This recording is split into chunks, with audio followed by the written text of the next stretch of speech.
Hello everyone, आज है 14 फरवरी और आज इस वीडियो में हम बात करने जा रहे हैं इरडा के बारे में, क्योंकि अभी ये उस लेवल पर आ चुका है जहां पर इसके बारे में बात करना ज़रूरी भी है। और कुछ ब्रोकरेज हाउसेस की कमेंट्री भी है, कुछ एनालिस्ट की भी यहाँ पर कमेंट्री है जिसके बारे में हम बात करेंगे। लेकिन उससे पहले अगर आपने अभी तक चैनल को सब्सक्राइब नहीं किया है तो प्लीज़ अभी इसे सब्सक्राइब कर लीजिए, क्योंकि आगे भी बहुत सारे वीडियोज़ हैं जो आपको काफ़ी ज़्यादा हेल्प करेंगे। तो देखा जाए तो 155 रुपए के करीब ट्रेड करा है आज भी, जैसा एक्सपेक्टेड था। 5% का लोअर सर्किट एक महीने में अगर आप देखोगे तो 26% की तेजी अभी भी है। और शेयर 119 रुपए से भागना शुरू करा, 209 रुपए पर गया। इवन इंट्राडे में 215 रुपए का लेवल इसने दिखाया था। उसके बाद देखो तो हर रोज 5% का लोअर सर्किट जो है वो पिछले 6 ट्रेडिंग सेशन से यहां पर लगातार लगता हुआ नजर आया है।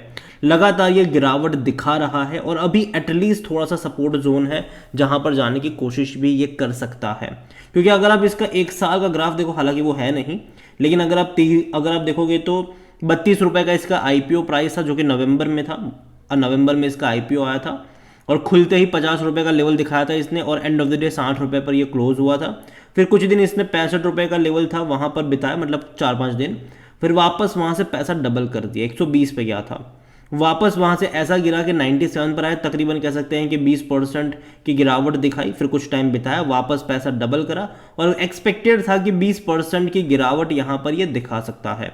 लेकिन अभी अगर हम देखें तो ये ऑलरेडी 20% से ज़्यादा ही गिर चुका है उस लेवल से। और ऐसा नहीं है कि जब गिरावट आई तब मैं इसके ऊपर वीडियो बना रहा हूं। अगर आप चैनल को रेगुलर फॉलो करते हो तो आईपीओ से लेकर लगातार मेरी कमेंट्री इसके ऊपर जारी है। जब 32 रुपए का आईपीओ था मेरी बाइंग की रिकमेंडेशन थी, 50 पे था तब भी मेरी बाइंग की रिकमेंडेशन थी, और जिस दिन खुला तभी मैंने कहा था कि हाँ अच्छा लग रहा है मुझे शेयर। लेकिन जैसे ही इसने 175-180 रुपए का लेवल क्रॉस करा था तब मैंने कहा था कि यहाँ पर कोई पॉइंट नहीं बनता है बने रहने का, क्योंकि वैल्यूएशन के हिसाब से बहुत ज़्यादा महंगा है ये। इसके जो कंपटीटर्स है वो बहुत सस्ते वैल्यूएशन के ऊपर है, और जाहिर सी बात है यहाँ पर फ्यूचर में एनपीए के खतरे भी रहेंगे। तो रिस्क टू रिवॉर्ड रेशियो मुझे अच्छा नहीं लग रहा है, ये मैंने तब भी कहा था। और उसके बाद बड़े करेक्शंस देखे भी ज़रूर, क्योंकि एक्सपेक्टेड थे भाई साहब, क्योंकि कोई पागल नहीं है कि 32 पे आईपीओ लेकर आएगा और 200 पे चला जाएगा वो, और वो भी 2.5 महीने के अंदर। इतना ज़्यादा जो फ्लेक्सिबिलिटी कह लो वो वो कोई छोड़ता नहीं है टेबल पे, ठीक है, कोई भी कंपनी हो, चाहे वो सरकारी भी क्यों ना हो, इतने सस्ते पे नहीं लेकर आते। तो जो वैल्यूएशन था वो महंगा हो चुका था, तो गिरावट यहाँ पर लाजमी थी, एक्सपेक्टेड भी थी। यहाँ पर कंपनी में देखा जाए अभी हाल फिलहाल में तो वॉल्यूम अभी कम हो चुके हैं, लोगों का इंटरेस्ट देखा जाए तो थोड़े से कम हो चुके हैं। लोग एनएसपीसी एसजेवीएन की तरफ ज़्यादा जा रहे हैं अभी के टाइम पर, एनबीसीसी इंडिया, वहाँ पे लोग ज़्यादा बड़ी क्वांटिटी में ट्रेड कर रहे हैं। यहाँ पर थोड़ा सा इंटरेस्ट कम हो चुका है लोगों का, मतलब 29 लाख के आसपास शेयर यहाँ पर ट्रेड होते नजर आ रहे हैं। जब लोगों का इंटरेस्ट दोबारा से यहाँ पर जागना शुरू होगा तब मेरे हिसाब से वापस से ये ट्रेंड में भी आ जाएगा। और जहाँ तक बात करें इस कंपनी को लेकर तो according to Moneycontrol user 27% लोग कह रहे बेचो और भाग जाओ, और 62% लोग कह रहे खरीदारी करो। नंबर अगर आप देखोगे तो आपको इनके एवरेज लगेंगे, लेकिन फिर भी ग्रोथ है जो कि अच्छी बात है। इनके रेवेन्यू देखोगे तो एवरेज है यहाँ पर, लेकिन अगर आप इनके प्रॉफिट्स देखोगे तो डेफिनेटली धीरे धीरे इनका एटलीस्ट बढ़ा है लास्ट क्वार्टर में, हालांकि इससे पहले और भी ज़्यादा हुआ करते थे। एक दिक्कत यहाँ पर जो रहने वाली है वो रहेगी इनके वैल्यूएशन को लेकर भी, साथ में एनपीए को लेकर भी। क्योंकि देखो कंपनी रिन्यूएबल्स में काम करती है, जो कंपनी होती है रिन्यूएबल्स में उसको लोन भी देती है, जो कि बहुत अच्छी बात है। लेकिन ये समझना होगा कि जो स्टार्टअप्स वगैरह को जो लोन देंगे ये लोग, वहाँ पे थोड़े बहुत एनपीए के खतरे भी रहेंगे। और देखो जो सरकारी कंपनी अच्छा प्रॉफिट करती है वो अच्छा डिविडेंड भी पे आउट करती है। अभी तक इन्होंने अनाउंस तो नहीं करा है, लेकिन मुझे लगता है कि पे ज़रूर करेंगे ये डिविडेंड, साल में 2 बार पे करने का दमखम भी रखता है। अब यहाँ पर कॉमेंट्री पे चले कि जो बड़े एनालिस्ट है उनकी यहाँ पर क्या कॉमेंट्री निकल कर आई है। तो यहाँ पर सबसे पहले अगर हम देखें तो प्रभुदास लीलाधर से जो कमेंट्री निकल कर आई है वो ये है कि stock after the strong bull run witness has peaked out nearly 215 rupees का जोन जो है वहाँ से एक हैवी प्रॉफिट टेकिंग यहाँ पर देखने को मिली है, और लगातार ये गिरावट दिखाता हुआ नजर आया है। अब उनको लगता है कि इन नियर टर्म जो क्रूशियल सपोर्ट जोन होगा वुड बी 156 एंड 144 रुपीज़ का लेवल। उनको लगता है कि वहाँ से री एंट्री के या फिर रिवर्सल के ट्रेंड आपको देखने को मिल सकते हैं। अगेन ये जो भी है ये उनका कहना है, मेरा नहीं। यहाँ पर अगर आप देखो तो टिप्स टू ट्रेड्स के अभिजीत है, उनका भी यहाँ पर कहना है कि स्टॉक जो है वो एक्सट्रीमली ओवरबॉट यहाँ पर नजर आ रहा है। एक रेजिस्टेंस यहाँ पर 170 के आसपास का है, और जो यहाँ पर डेली सपोर्ट जोन कह लो वो 148 रुपीज़ का है। लेकिन अगर वो भी तोड़ देता है तो 124 रुपये तक के भी आपको टारगेट्स यहाँ पर देखने को मिल सकते हैं आने वाले टाइम में। तो ये सपोर्ट 148 रुपीज़ का रहना ज़रूरी है, अगर ये टूट गया तो 124 तक के भी लेवल देखने को मिलेंगे, ये उनका कहना है।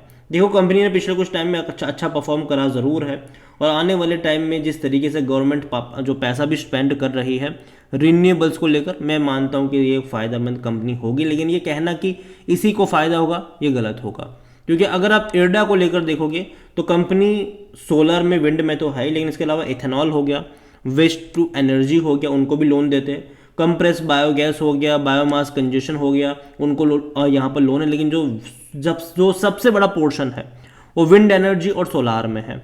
अगर आप देखोगे जो इनका लोन का पोर्टफोलियो है उसके अकॉर्डिंग 30% का जो लोन डिसबर्समेंट इन लोगों ने किया है वो सोलार में किया है, और तकरीबन 23% विंड में करा है, स्मॉल हाइड्रो में तकरीबन 13% करा है।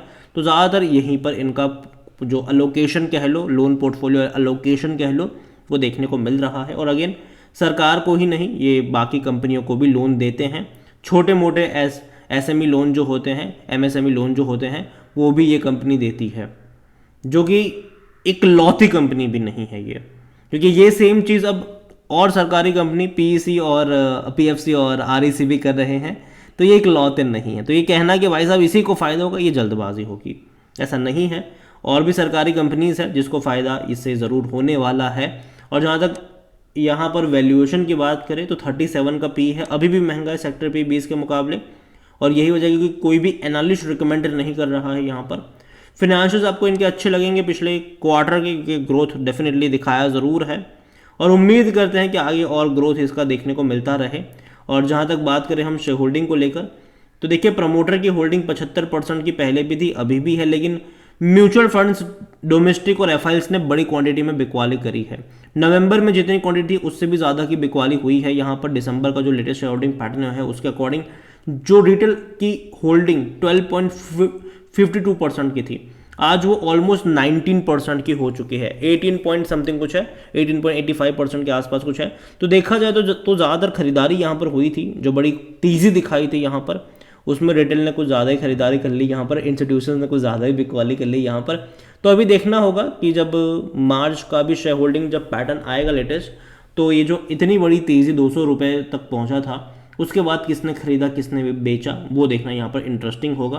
और अगर आप इसको कंपेयर करते हो इर्डा को, अगर आप कंपेयर करते हो तो इर्डा का जो वैल्यूएशन है वो महंगा तो है ही उससे कंपिटिटर्स के मुकाबले, लेकिन मैं इतना कहूँगा कि देखो कंपनी ख़राब नहीं है, लेकिन हाँ वैल्यूएशन जब महंगा होता है तो ख़रीदारी के मौके भी ख़त्म हो जाते हैं वहाँ पर। तो पहली चीज़ तो है कि जब 180 रुपये के ऊपर निकला था, कई सारे वीडियोस से मेरे, इवन शायद हर रोज़ तब आ रहे थे कि भाई साहब नहीं मौका है, नहीं है यहाँ पर कोई तुक नहीं बनता है, तब भी मैंने कहा था। क्योंकि देखो 32 रुपये का आईपीओ प्राइस अगर 2 महीने के अंदर 200 पे चला जाता है तो कोई तुक नहीं बनता है उसका, फिर प्रॉफिट टेकिंग आनी ही आनी है। और वो देखने को अभी मिल भी रहा है, लगातार 5% ये गिर रहा है। लेकिन मुझे लगता है कि यहाँ पर 2-3 दिन की गिरावट के बाद एक स्टेबिलिटी यहाँ पर लौटनी चाहिए और थोड़ा बहुत ये रुकना चाहिए, एटलीस्ट जो गिरावट है वो यहाँ पर रुकनी चाहिए। लेकिन देखो पता है होगा क्या, यहाँ पर 5% गिर रहा है ना, जिस दिन ये रुकेगा ना 5% 2-3 दिन बढ़ता रहेगा, तो अगेन वो भी अच्छा पॉइंट नहीं होता खरीदारी के लिए। खरीदारी के लिए अच्छा पॉइंट होता है कि एटलीस्ट एक स्टेबल प्राइस पर ये कुछ दिन बिताए, स्टेबल रहे कुछ दिन, एक स्टेबिलिटी मिले इसको। तो जब तक वो नहीं आता है यहाँ पर एटलीस्ट 2-3% के अपसाइड डाउनसाइड के साथ जब तक ये ट्रेड नहीं करता है, कुछ टाइम ये एक रेंज के आसपास बिताता नहीं है, तब तक मैं कहूँगा कि जल्दबाजी मत करना यहाँ पर खरीदारी को लेकर, वेट एंड वॉच करो तब तक। कंपनी अच्छी ज़रूर है लेकिन एंट्री पॉइंट सही होना चाहिए, ठीक है। और मैं इतना ही कहूँगा आपसे कि अभी वो पॉइंट नज़र मुझे नहीं आ रहा है। लेकिन हाँ अगेन मैं कह रहा हूँ कि यहाँ पर ऐसा ज़रूर होगा कि 2-3 दिन बाद ना वापस से पहिया घूमेगा, 2-3 दिन वापस तेज़ी दिखाएगा, तो अगेन वो भी बाइंग के मौके नहीं है जब तक वो एक स्टेबल जोन में ट्रेड ना करे, तब तक एटलीस्ट ये 5% के अपसाइड डाउनवर्ड से इसको निकलना होगा और कुछ टाइम के लिए एक रेंज के आसपास इसको ट्रेड करना होगा। और जब तक वो नहीं होता है बस वेट करिए, मैं इतना ही कहूँगा यहाँ पर। अगर आपके पास है तो बने रहिए, क्योंकि अभी तो आपके पास बेचने का भी मौका नहीं है अगर जिनके पास होगा, क्योंकि स्ट्रेट अवे 5% का लोड सर्किट लगा रहा है। और जैसे कि मैंने कहा कि एक रिवर्सल आएगा, जब ये घूमेगा थोड़ा बहुत, तो वहाँ पर प्रॉफिट टेकिंग के मौके ढूंढने चाहिए। वीडियो को यहीं पे एंड करता हूँ, पसंद आया हो तो लाइक करो, शेयर करो, चैनल अगर पहली बार हैं तो प्लीज़ सब्सक्राइब करें। और इंडियन रिन्यूएबल एनर्जी इर्डा के बारे में आप क्या सोचते हैं वो भी आप मुझे कमेंट में लिखकर बता सकते हैं। Thank you.